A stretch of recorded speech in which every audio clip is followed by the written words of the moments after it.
Saudaraku sekalian, salam sejahtera. Hari ini 19 Agustus.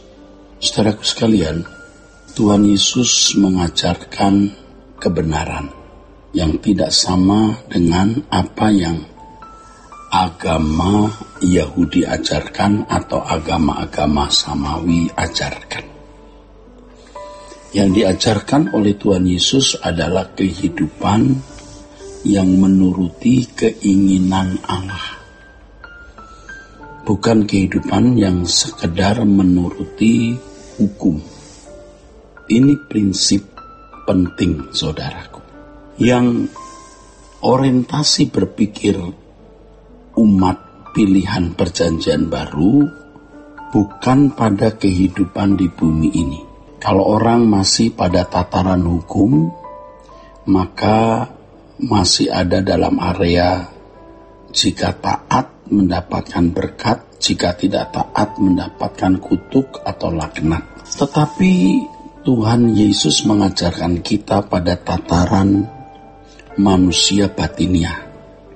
Jadi kehidupan yang menuruti kehendak Allah sesuai dengan pikiran dan perasaan Allah. Dan fokusnya atau berkat yang ia terima bukan di bumi ini, tetapi di kekekalan. Kalau dalam hukum Taurat, taat memperoleh berkat, tidak taat akan mendapat laknat. Tetapi dalam kekristenan, melakukan keinginan atau kehendak Allah belum tentu diberkati secara finansial. Ya, kalau bangsa Israel taat, maka Tuhan memberkati sawah, ladang, ya, pekerjaan mereka, dan mereka bisa makmur, bisa memiliki banyak ya berkat-berkat jasmani. Tetapi kalau orang percaya umat pilihan perjanjian baru melakukan apa yang diingini oleh Allah Bapa, ya, bukan berarti langsung secara finansial berlimpah. Bahkan sering malah sebaliknya. Allah membiarkan orang-orang yang hidup di dalam penurutan terhadap kehendak Allah atau hidup sesuai dengan pikiran perasaan Allah tetap teraniaya, tetap di dalam kemiskinan, tidak memiliki kenyamanan hidup sama sekali sampai mati. Itu yang dialami gereja mula-mula, yang jelas menjadi peta dari kehidupan kekristenan yang harus dijalani oleh orang percaya.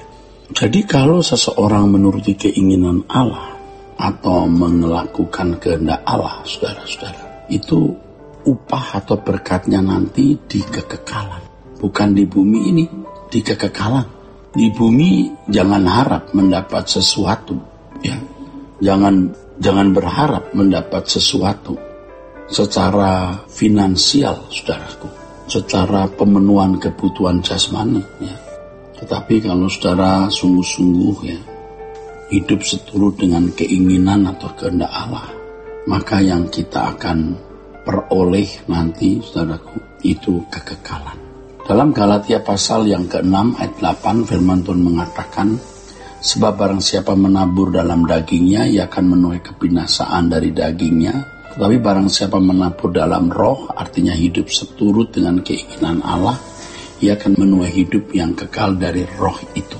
Nah, saudaraku, jangan berharap dengan ikut Tuhan Yesus, hidup dalam kekudusan dan kesucian, kita bisa menikmati kenyamanan di bumi. Belum tentu. Kadang-kadang keadaan kita tetap sulit, saudara. Dan ternyata kesulitan hidup, ketidaknyamanan hidup di bumi merupakan cara perlindungan Allah, bentuk perlindungan Allah, bentuk pembelaan Allah atas kita, supaya kita tidak binasa.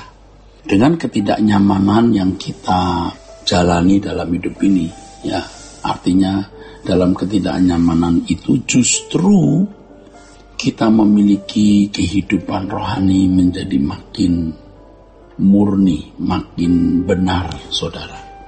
Kita diajar untuk menabur di dalam roh supaya kita menuai kemuliaan nanti di balik kubur kita. Nah, karena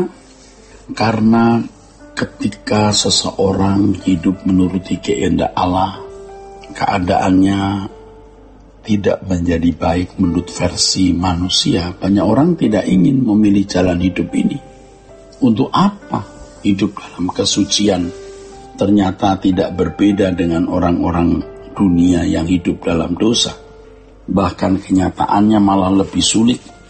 Ya, kalau tidak jujur subur, jujur malah hancur, ya mendingan tidak jujur katanya. Nah, saudara, akhirnya orang tidak mau mengambil pilihan untuk hidup dalam kehendak Allah atau tidak mengambil pilihan hidup suci. Artinya hidup dalam daging. Nah, ini akan menuai kebinasaan. Barang siapa menabur dalam dagingnya, ia akan menuai kebinasaan. Yang menyedihkan itu kalau gereja mengajarkan seakan-akan ketaatan kepada Tuhan akan selalu membuahkan kehidupan yang nyaman di bumi, berkat, kemakmuran, pemenuhan kebutuhan jasmani. Ya. Itu tidak tepat, saudara. Tidak tepat. Tadi saya katakan gereja mula-mula itu gereja yang teraniaya, dan tidak sedikit orang Kristen sejak lahir atau dari lahir sampai mati terus teraniaya.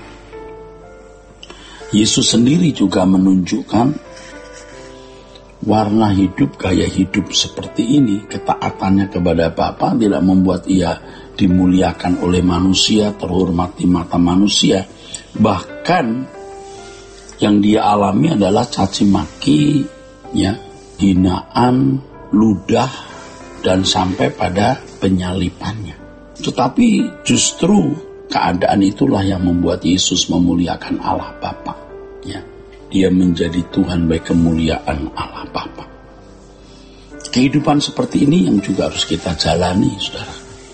Kekristenan bukan seperti agama-agama pada umumnya, juga tidak seperti agama Yahudi yang taat berkatnya berkat jasmani. Tidak taat laknatnya dalam bentuk hukuman-hukuman fisik. Nah, kalau kita taat bukan hanya dalam bentuk melakukan hukum, tapi melakukan keinginan Allah, hidup dalam kesucian standar Allah, itu berkat kekal nanti di langit baru, bumi baru. Tidak taat, tidak hidup seturut dengan kehendak Allah.